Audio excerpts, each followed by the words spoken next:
What's going on? It's Justeeni here. This is the Zebasi qualifier finals. One of the most important tournaments in my entire life, possibly, because this is the tribe I qualified for last year, so I kind of just got put in here automatically without having to do any qualifier tournaments. And I want to win with Zebasi again, because they're a very good tribe, so I need to take this tournament seriously. Now, naturally, going into this, my opponent is Thetat.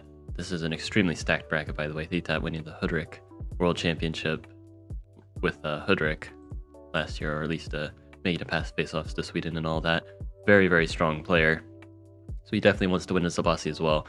Now, a little bit of context, because I'm going to be going a bit slower than usual with these videos to really explain what's going on, my thought process and everything. So going into this, I was very, very tired. It was like 8 a.m. I didn't get the best sleep. I was planning on like waking up nice and early, showering, ready, but then I woke up and I hit snooze a gazillion times and it's like 7:55. I'm like, oh, I'm supposed to play in a tournament, right? So I'm here and I'm playing, and I was a bit bummed that I didn't get host advantage, but can't have everything. And I'm like barely awake playing this. So these few turns I'm like literally playing without thinking. So just kind of going through the opening, and I see that they have the skin, which is pretty nice because it helps me know where they are, but they also know where I am. Go for a good old construction open, go for a lighthouse, get some nice quick development. That's just kind of what I'm used to doing with Zebasi. Very standard stuff so far. Go explore now. Kind of meanders, doesn't meet the opponent, but I suspect he is in the south. I get some nice vision on some villages, but I decide to walk over. I find a ruin. But I'm mostly just trying to fight for villages in the middle. I believe that's more important here, I guess. Another explorer, which barely meets Thetat this time, and it's just kind of like, yeah, I haven't actually got that vision in the middle that I need. And I'm trying to get a really quick giant here. I see Thetat already has Park of Fortune. I get a Vet Sword Ruin. Now I get my giant going. Turn 6. Park of Fortune here, which is in the way of my windmill, but I'm like thinking about market. Like I go windmill here, market, something like that. So I decide to go Park of Fortune there. Make some warriors. Now I'm going to go for this village. And I go riding because I want to go riding roads trade. And I get stars, go for roads, step on this village. And I'm thinking I just have a really good spawn. Like, again, I'm still barely even focused, like just kind of autopiloting through this, and then suddenly he's just landing this Juggernaut here, and that kind of catches me off guard, but I guess I should have seen it coming. He has Park of Fortune there. Of course he's gonna have a Juggernaut really close by, but now I'm wondering, what do I do to even keep the city? So I go fishing. My plan is to get some monuments so I can push the giant off. Explorer kind of meanders, but it does barely get that southern lighthouse, getting me Eye of God on turn 9, which is very nice. Again, things have kind of just been going my way, despite the fact that I've just been playing on autopilot. So I go for the upgrade, and I will be ready to get that giant pushed off. Go for another upgrade there. So I have a very nice start, despite the fact that I'm not really playing the best. I'm kind of keeping things under control for now, but now we see Thetat also having Eye of God, getting some nice expansion. So this still won't be an easy win by any means. Now, get that upgrade. I do a nice little hit, so then the giant is pushed exactly where I want. So it's surrounded by the 2 giants, so it kind of has to move instead of being able to attack, but it'll stay within the giant's range. Now I see a border growth. Thetat kind of developing. He's got roads already. He could be looking into trade pretty soon for some really nice markets. Hunting ruins, actually pretty nice here. I did go for the ruin instead of the village, because I thought, well, I'm keeping it here. I've got plenty of units. Go for the upgrade. I am saving room for the market spot. That is something I'm trying to be conscious of. You always want to be aware of your market spots in the Zebasi matchup. But yeah, I've got this area. It feels like it's nice and under control for the time being. And I can also get this village. Feeling pretty good about things. I've even got like this city over here. They do have a giant, but surely with 3 farms I can find something I can do there. I don't really have anything concrete though, and I place my Grand Bazaar here, which this is kind of the beginning of like my ridiculous decisions and really my inattentiveness from being barely awake catching up to me, because this Grand Bazaar is actually terrible. Roads in the giant, but then now also this giant gets rode in, and I don't really have a plan for this city. So I just kind of have to let that go. Yeah, just leave it open, go ahead and take my city. And then I'm hoping that he leaves this open, but Titat knows how to play the game. He sends this giant here, playing around a Justeeni. I guess that's why I went to the Grand Bazaar is like, oh, I'm gonna Justeeni the giant, but that's not really happening here. And then another problem, this city here, how am I defending this? He's just got Juggernaut, he's got this, and he's got water control so he can get scouts. What's my plan for unsieging that? I am able to get the unsiege here.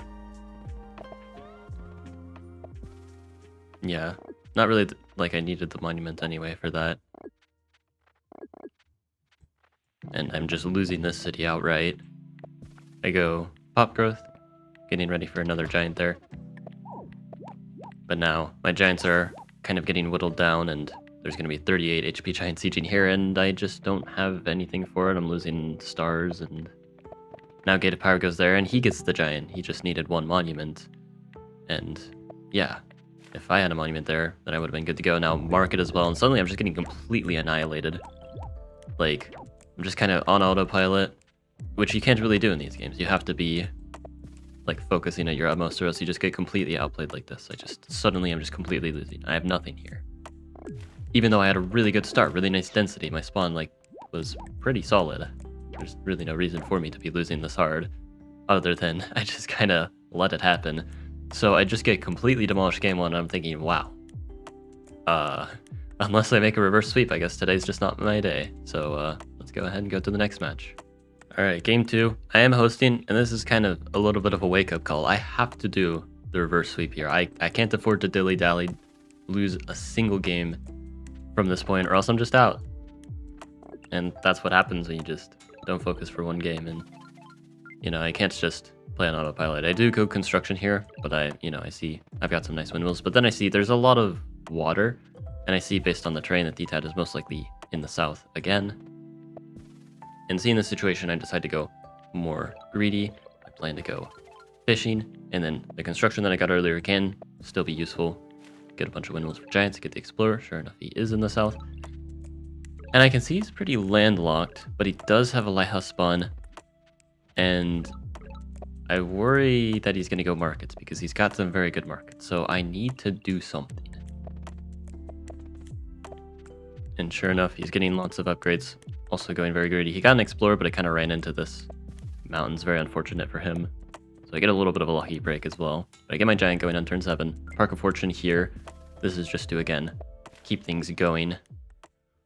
I need to get on the water ASAP. Now I go more upgrades. Starting to get on the water. I go organization, and my plan with org is I want to get defenders on the water. That's going to be a very good way of using this economy. And then maybe just maybe I can even go into cloaks. I get a strategy ruin, which is really nice here. Sailing now, getting some expansion. I managed to get to this city before Titat does. But he does get a giant all the way in the front here. This is something that Zebasi is notoriously good at, is just getting a giant in the front out of nowhere. But I do have my own giant kind of ready to meet it, and I can also get ramming.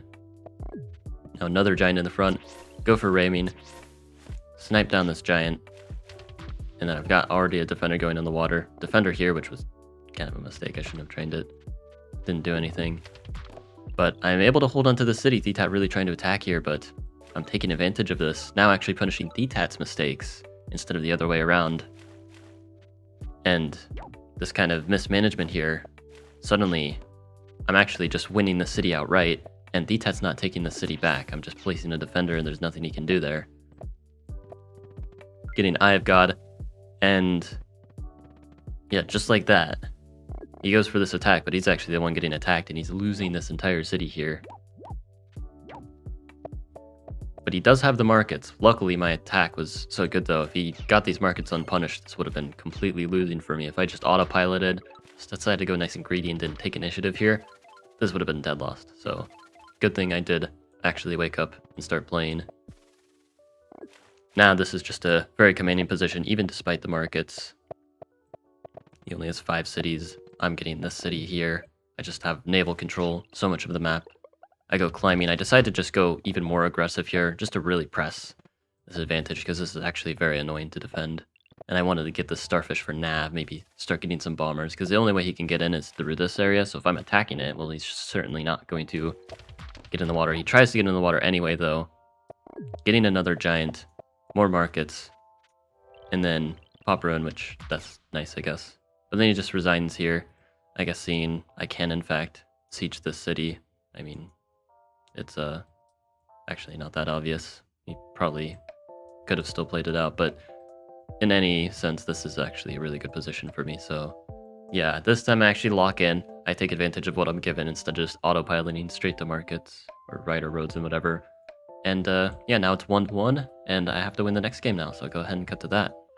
Alright, so here, I'm very happy to see my spawn, but also I'm trying to not like think about the situation too much. Like, this is Zebasi qualifier finals, but you know, this is just another game, and this is like exactly what I want to see. I can play a very, very comfortable game here. Kind of what I wanted to do in game 1, but this time it actually can work. I see I'm pretty restricted in how I can expand, but this is very familiar territory for me. It's kind of my practice coming in here. I go for some nice workshops, and I already kind of see the vision with my markets. Immediately, even before getting vision, I already know I can go good old windmill, market. This is a very classic setup. I have to border growth this city, but I probably want to anyway, so there's that.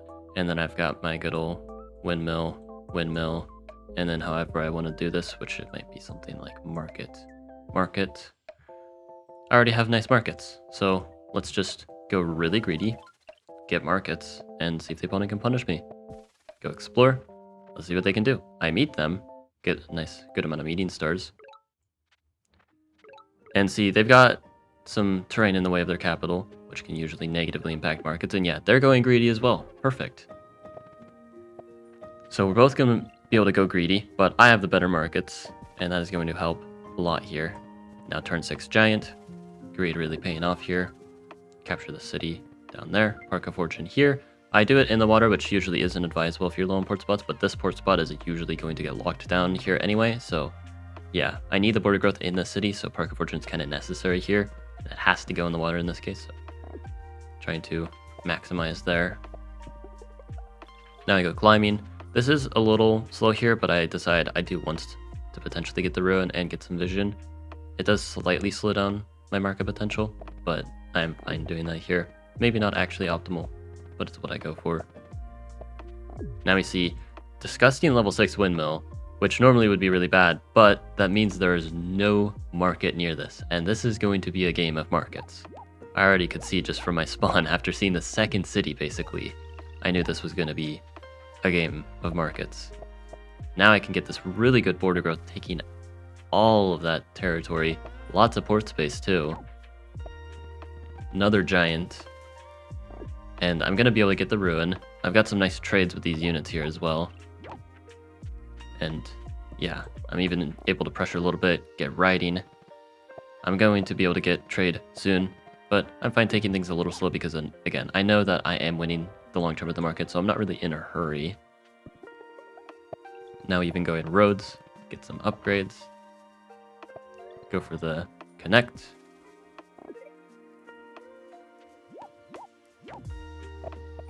And yeah, they're able to defend here, like they've got the giants.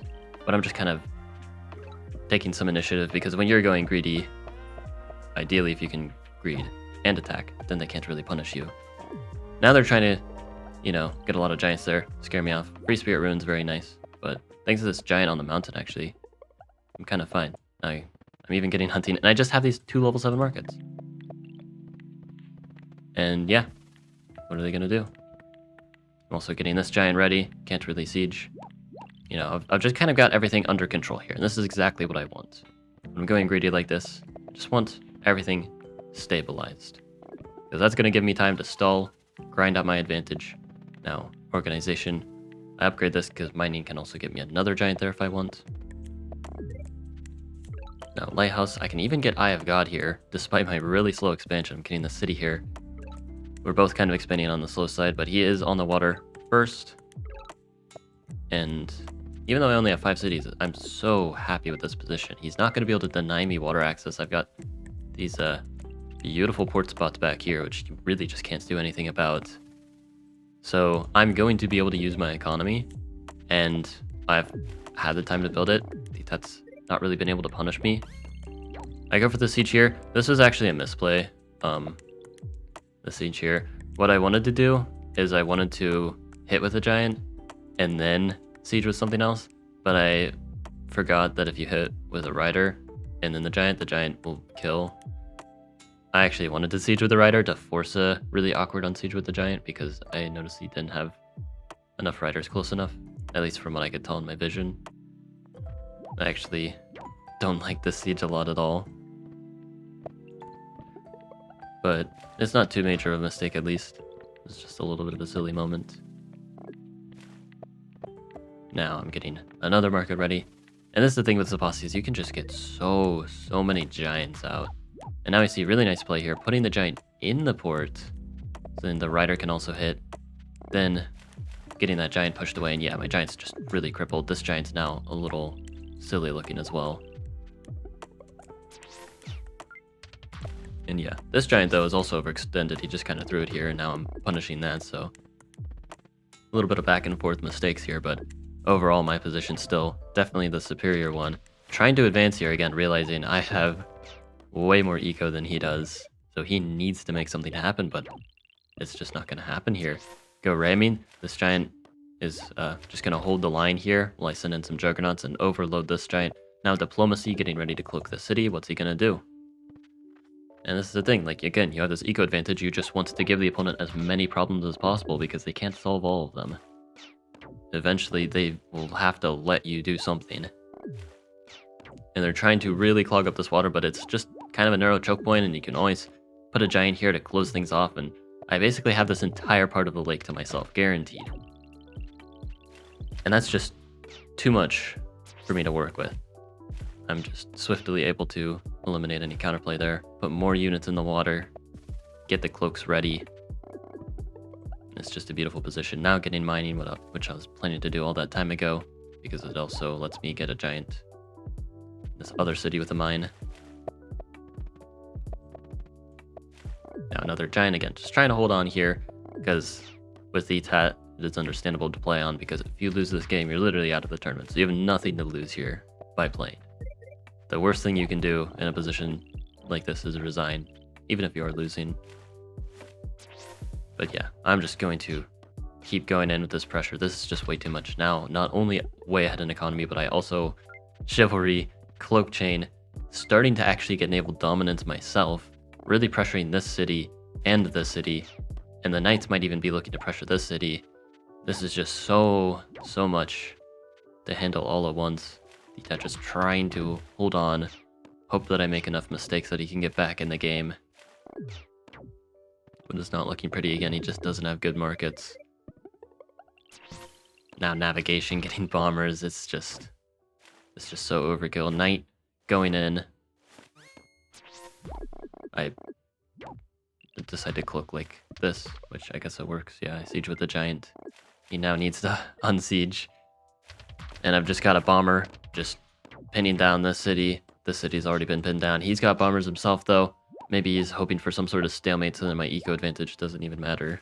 But I just have so many avenues of attack here. That's just going to be too hard to defend. Another bomber. Now I'm trying to break through here. And I'm able to get a siege, get the giants off. There's so many giants that I have to kill, but they are slowly getting eliminated. Now another cloak hit.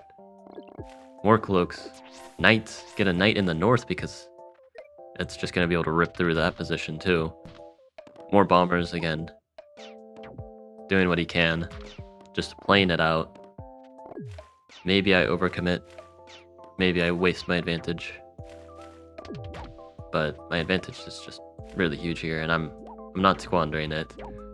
Again, I'm alert. I'm locked in.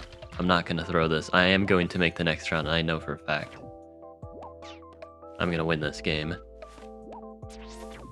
Like, this north is getting shredded. Center is getting shredded. South is kind of locked down, but I'm building up knights to eventually break through there as well. And this is just so much pressure. Giant siege, ready for a re-siege after they unsiege. And yes, they are barely able to unsiege, but yeah. They're not unsieging the city. And again, knight is just tearing through. This is just way too much. I'm just taking everything at this point. Smithery, just to get a forge there, because why not, I guess. And yeah, I managed to make it through the quarterfinals, despite a really, really rough start, putting me in the semifinals, where it's like broadcasted and all that, and all fancy schmancy, but really intense start to this. So yeah, but the next ones get even more intense somehow, so stay tuned for that. Hope you guys enjoyed.